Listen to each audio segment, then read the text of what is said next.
Ticket రాని వాళ్ళు అసంతృప్తులు సరే, కొంతమంది బహిర్గతంగా మాట్లాడుతున్నా, కొంతమంది లోపలే ఇదవుతున్నా, కొంతమంది పార్టీలు కూడా మారిపోతున్నారు. సో అలకబూనుతున్నారు, వాళ్ళని ఆపుకునే ప్రయత్నం చేస్తుంది అంటారు. మరి జితేందర్ రెడ్డి గారి విషయంలో ఎందుకు అది జరగలేదు?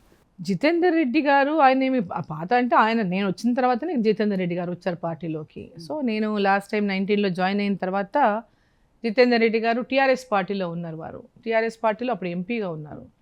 సో టీఆర్ఎస్ పార్టీ ఎంపీగా ఉన్న సమయంలో ఆయనకు 19 ఎలక్షన్స్లో పార్టీ టికెట్ ఇవ్వలేదు. సో అక్కడ ఉన్నటువంటి ఎమ్మెల్యేస్ అంతా కూడా ఆయన క్యాండిడేట్స్ని ఒప్పుకోలేదు. ఆయనకు టికెట్ ఇస్తే మేము ఎవరం పని చేయము అనేటటువంటి విధంగా ప్రతి ఒక్కరు కూడా వాళ్ళు చాలా అపోజ్ చేసినారు ఆయన క్యాండిడేట్స్ని. అపోజ్ చేసినప్పుడు సందర్భంగానే వారికి అప్పుడు కేసీఆర్ గారు టికెట్ ఇవ్వలేదు. ఆ తర్వాత వాళ్ళు భారతీయ జనతా పార్టీలో చేరిండ్రు. చేరిన తర్వాత కూడా భారతీయ జనతా పార్టీ వారికి మంచి గుర్తింపే ఇచ్చింది. ఒక ఎక్స్ఎంపీగా మంచి గుర్తింపే ఇచ్చింది వారికి. సో నేషనల్ ఎగ్జిక్యూటివ్ మెంబర్గా తీసుకున్నారు. పార్టీలో కూడా మంచిగా అన్నింటిలో ఇంపార్టెన్స్ ఇచ్చారు. వారికి ఏం పార్టీ తక్కువ గౌరవం ఇవ్వలేదు. మొన్నటి అసెంబ్లీ ఎన్నికల్లో కూడా అసెంబ్లీ సీట్ ఇచ్చారు. మహబూబ్ నగర్ ఒక కీలకమైనటువంటి సీట్, అది మహబూబ్ నగర్ సీట్ అంటే వాళ్ళ అబ్బాయికి ఇచ్చారు. అసలు వాస్తవంగా చెప్పాలంటే అక్కడ వాళ్ళ అబ్బాయి గురించి పెద్దగా ఎవరికి టచ్ లేదు, పెద్దగా తెలిసింది కూడా లేదు. సో జితేందర్ రెడ్డి గారే పోటీ చేస్తారనుకున్నారు. జితేందర్ రెడ్డి గారు నేను చేయను, తన కొడుకుని అడిగారు. అయినప్పటికీ కూడా పార్టీ కన్సిడర్ చేసింది. ఆ ఎన్నికల్లో కూడా యాక్చువల్గా నేను కూడా మహబూబ్ నగర్ అసెంబ్లీ సీట్ కోసం నేను కూడా అడిగినాను, నేను కంటెస్ట్ చేస్తాను జిల్లా హెడ్ క్వార్టరు. నేను పార్లమెంట్ ఎలక్షన్లో నాకు అక్కడ మెజారిటీ వచ్చింది. సో అక్కడంతా కూడా కంటెస్ట్ చేయమని గట్టిగా ఫైట్ ఇచ్చేవాళ్ళు కావాలి. ఇక్కడ మంత్రి ఉన్నారు అక్కడ, రావాలని అందరూ చాలామంది మీరు కంటెస్ట్ చేయండి అని కోరినప్పుడు పార్టీ కూడా ఆ విషయం చెప్పినా నేను. సరే జితేందర్ రెడ్డి గారు అడుగుతున్నారు అన్నప్పుడు సరేలే నేను దాని మీద పార్టీని ఇబ్బంది పెట్టొద్దని సైలెంట్గానే ఉండిపోయినాను. చెప్పినా నేను కూడా ఉన్నానని చెప్పినాను. పార్టీ చెప్పిన తర్వాత దాని మీద నేను ప్రెషర్ చేయకుండా నేను సైలెంట్గానే ఉన్నాను. ఆ తర్వాత ఇమ్మీడియట్గా నెక్స్ట్ డే 2 డేస్కి వాళ్ళ కొడుకు పేరుతో సీట్ అనౌన్స్ చేశారు. సో అయినప్పటికీ కూడా మేము సైలెంట్గానే ఉన్నాము. దాన్ని ఏమి ఇబ్బంది పెట్టేటటువంటి పని కానీ అట్లాంటివి ఏం చేయలేదు. ఓకే, అరే వాళ్ళు ఒక మాట నన్ను కూడా అడిగిండొచ్చు కదా, నేను అడిగినాను కదా. వారి కొడుకు అనేటటువంటిది అక్కడ కరెక్ట్ కాదు. ఆ సీటు గెలిచే సీటు, ఆ గెలిచే సీట్లో వారి కొడుకు ఇవ్వడం వల్ల ఈరోజు ఆ సీటు పోయే పరిస్థితి అయిందని కూడా మేము చాలామంది అనుకున్నాము. పార్టీలో కూడా చెప్పినాం ఈ డిస్కషన్, అది మంచి సీటు గెలిచే సీట్ ఇది, అది ఇబ్బందిగా అయిపోయిందని కూడా చెప్పినాం జరిగింది.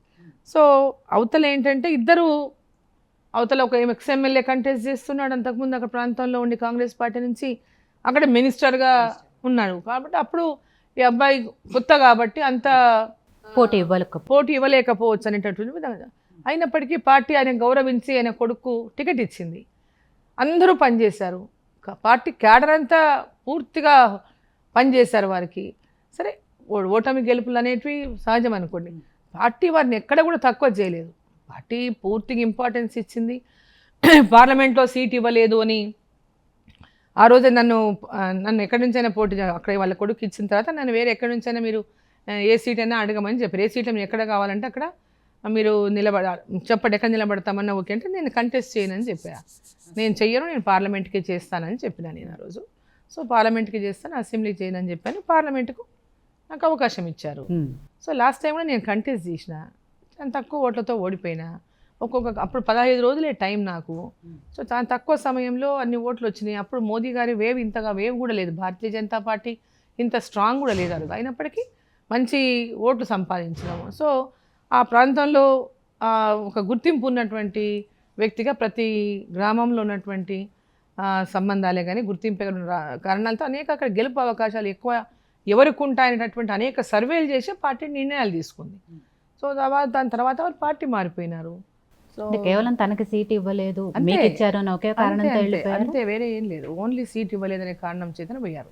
వాళ్ళ అసెంబ్లీ అప్పుడు కూడా తన కొడుకు ఇవ్వకపోతే కాంగ్రెస్ పార్టీలోకి వెళ్ళిపోతారని అప్పుడు కూడా అప్పుడు కూడా రేవంత్ రెడ్డి గారితో లోపల సమావేశాలు జరిగినాయి. వాళ్ళ ఫామ్ హౌస్లో కలిశాడు ఆయన, అప్పుడు కూడా అదే ఉండింది. సరే అడిగారని ఇచ్చారు అప్పుడు టికెట్. ఇప్పుడు కూడా మళ్ళీ ఇవ్వలేదని వెళ్ళిపోయినారు అంతే. సమీకరణాలు అక్కడ సర్వే చేయించుకున్నారు, గెలుపు అవకాశాలు ఎవరికి ఉన్నాయో అన్నీ చేసుకొని పార్టీ మీకు టికెట్ ఒక అవకాశం వారి సన్కి ఇచ్చింది. సో ఇప్పుడు పార్లమెంట్ అనేటటువంటిది 7 నియోజకవర్గాల్లో 7 నియోజకవర్గాల్లో మరి పార్టీ ఉన్నటువంటి అవకాశం, పార్టీకి మంచి అవకాశం ఉంది. వాళ్ళ మోదీ గారి పెద్ద ఎత్తున మోదీ గారి ప్రధానమంత్రి ఉండాలనేటటువంటి వాతావరణం ఉంది. ఆ వాతావరణాన్ని మనం ఎట్టి పరిస్థితులు పోనిచ్చుకోకూడదు. ప్రజలు ఎవరు కోరుకుంటున్నారు, ప్రజల లోపల అభిప్రాయం ఏముంది, అభిప్రాయాలను అన్నింటినీ కూడా క్రోడీకరించుకొని ఈరోజు రాష్ట్ర వ్యాప్తంగా నా సీటే కాదు 17 సీట్లలో కూడా ఆ అభిప్రాయాల మేరకే ఎవరికి సర్వేల ఆధారంగానే టికెట్లు ఇచ్చారు ఇవాళ. సో పార్లమెంట్ స్థానం, మహబూబ్ నగర్ పార్లమెంట్ స్థానం జితేందర్ రెడ్డి గారికి ఇచ్చి ఉంటే పరిస్థితి ఎలా ఉండేది? ఇప్పుడు ఆయన ఉంటే ఎలా ఉండేది అనేది కాదు, పార్టీ నాకు అవకాశం ఎందుకు ఇచ్చిందంటే ఇక్కడ గెలుపు అవకాశాలు ఎక్కువ ఉంటాయి కాబట్టి నాకు ఇచ్చింది. ఇంకా ఆయనకు ఉంటే ఎట్లుండేదని మనం డిస్కస్ చేయడం అది ఇప్పుడు కరెక్ట్ కాదేమో. లాస్ట్ టైం ఎలక్షన్స్ అప్పుడు మహబూబ్ నగర్ నుంచి మీరు పోటీ చేస్తానని అడిగాను, కానీ అక్కడ సమీకరణాలతో వాళ్ళ అబ్బాయికి జితేందర్ రెడ్డి గారు వాళ్ళ అబ్బాయి మిథున్ రెడ్డి గారికి ఇచ్చారు. కానీ బయట ప్రచారం ఎలా జరిగిందంటే అసలు చాలామంది ఈసారి బీజేపీ సంబంధించిన నాయకులు ఎమ్మెల్యేలుగా పోటీ చేయడానికి ఇష్టపడతలేరు, అందులో మీ పేరు కూడా వినపడింది, ఎమ్మెల్యేగా పోటీ చేయడానికి ఇష్టపడట్లేదు కాబట్టి ఈసారి మీకు ఎమ్మెల్యే టికెట్ ఇవ్వలేదు, సరే అప్పటికే ఎంపీ టికెట్గా మీకు కన్ఫర్మ్ అయింది అనేది. నిజంగా మీరు ఇష్టపడలేదు అక్కడ నుంచి పోటీ చేయడానికి? యాక్చువల్గా ఫస్ట్ నుంచి 19లో పార్లమెంట్ పోటీ చేసిన తర్వాత అసెంబ్లీ పోటీ చేయాలనేటటువంటి ఆలోచన నాకు లేదు. పార్టీ స్ట్రెంథెన్ చేసుకుంటూ పార్టీని అక్కడ లైవ్లో పెడుతూ పార్టీని స్ట్రెంథెన్ చేయడానికి పని చేసినాం. నా కాన్స్టిట్యున్సీలో అయినా నా అసెంబ్లీ యాక్చువల్గా ఈ పార్లమెంట్లో రాదు, గద్వాల అసెంబ్లీ మహబూబ్ నగర్ పార్లమెంట్లోకి రాదు. మహబూబ్ నగర్ పార్లమెంట్లోకి వచ్చుంటే పోయినసారి నేను విజయం సాధించుండేదాన్ని. సో అక్కడ ముందు నుంచి తెలుసు కాబట్టి వేరే కాన్స్టిట్యున్సీలలో కొంచెం ప్రచారం కింది దాకా పోలేకపోయింది. సో అక్కడ రీజన్ ఏంటంటే కింది దాకా కార్యకర్తలు లేకపోవడం కూడా కొంత భారతీయ జనతా పార్టీ రీచ్ కాలేకపోయినా మనం అప్పుడు తక్కువ టైంలో. సో ఈరోజు అసెంబ్లీ కోసం నేను ఫస్ట్ నుంచి కూడా నా ప్లాన్ అసెంబ్లీకి నిలబడాలనేది ఆలోచన లేకుండింది. 19లో పార్లమెంట్ చేశాను కాబట్టి సో మళ్ళీ పార్లమెంట్కి ఛాలెంజ్ అటువంటి ఆలోచన ఉంది. ఎందుకంటే 2 సార్లు ఓడిపోయాను నేను. యాక్చువల్లీ 96లో నేను ఫస్ట్ టైం పార్లమెంట్ చేశాను. సో 2వ సారి ఓడిపోయినా ఖచ్చితంగా నేను పార్లమెంట్ గెలవాలి అనేటటువంటి ఒక ఇది ఉండింది. So I was targeting only on parliament. So ఆ పార్లమెంట్కి చేయాలంటటువంటి ఆలోచన, అసెంబ్లీకి పోటీ చేసి మళ్ళీ రేపు పార్లమెంట్ వరకు మళ్ళీ నేను గెలిస్తే మళ్ళీ పార్లమెంట్ ఇయరేమో అనేది కూడా నాకు ఉండింది. సో ఆ రీజన్స్తో నేను పోటీ చేయదలుచుకుని పోటీ చేయనని చెప్పాను.